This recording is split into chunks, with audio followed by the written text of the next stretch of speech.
Our next closure are hook and eye. It's the hook. This is the eye, sort of circular, or hook and bar. So you only use either one of these. It depends on the project. And hooks and bars and eyes come in different sizes, just like the snaps, and also in different colors, black or silver. And these are a little trickier because you have to line them up a little differently in order to hook.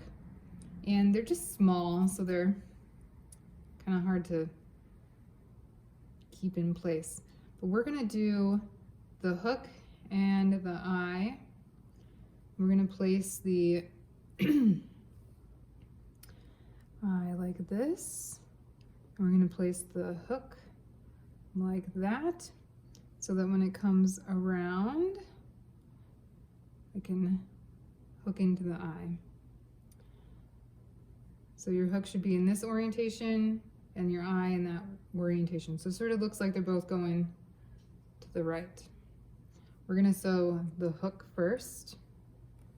I have my needle threaded and knotted off with a double knot, and I've used my beeswax to work out the kinks so that my thread doesn't get all tangled. Again, I'm gonna start from the back side of the fabric. I'm going all the way through all the layers. And I'm just gonna do little stitches all the way around this circle.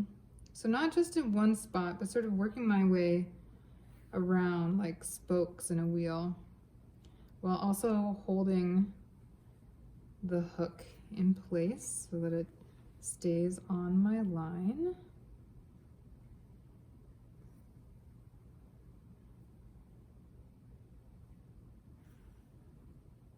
And then I'm going to jump over to the other circle. Oops, don't want to get tangled up on your other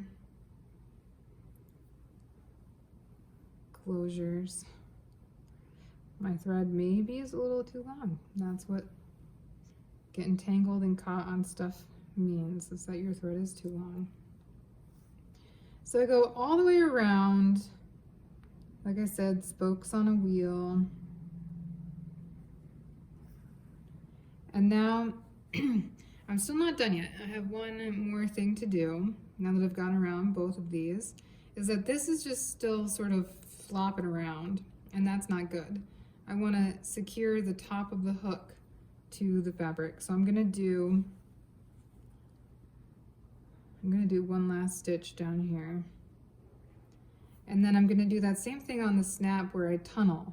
So I'm gonna go between the layers of the fabric so that I don't have a big stitch. Oops.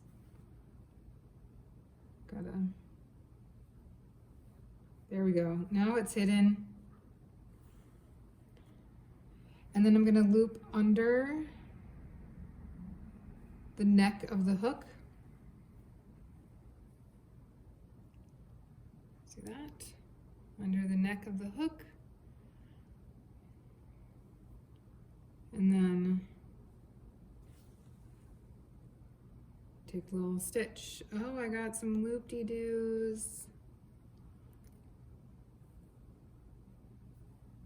Here we go. Does it look okay on the back? Yeah. And so I go under the neck of the hook.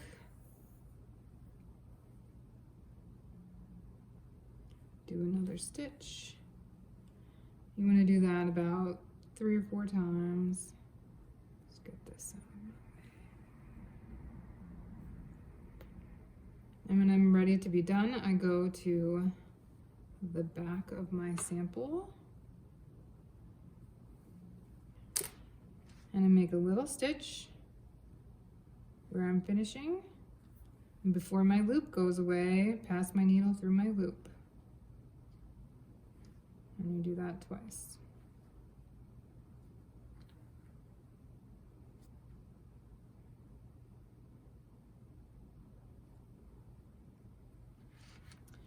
And you're done with the hook. So you go around both of the circles and then the neck of the hook. And we're ready to do the eye. So first I'm gonna get my needle threaded and knotted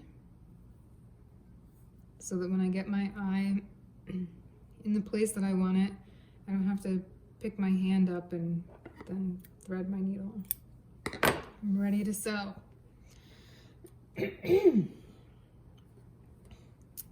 So again, I'm gonna line it up so that the eye part is pointed to the right. I'm gonna hold that in place.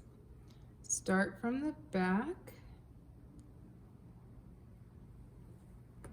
and then work my way around these circles.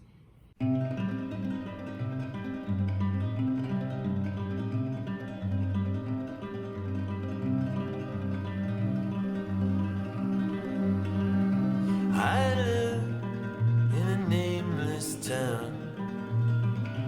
No need to wander around.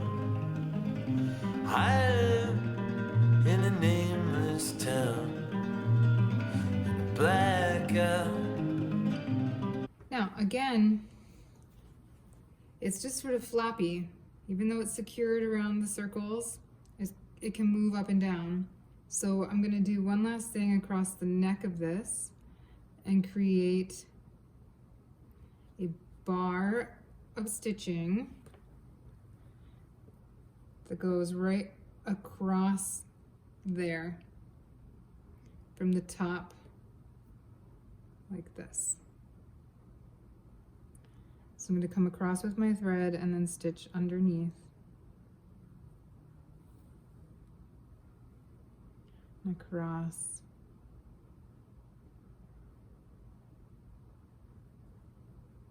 Underneath. Do that 3 or 4 times.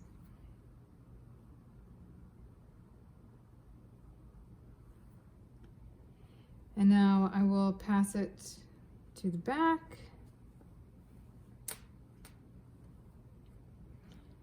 And do little stitches where I came out. And before I'm done, before my loop goes away, I pass my needle through the loop. And trim your thread.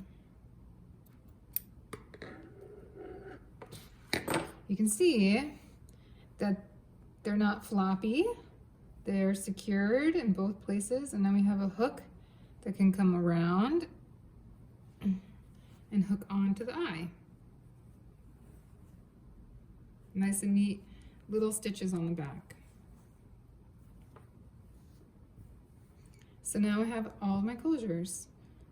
Button without a shank, button with a shank, snap, hook and eye.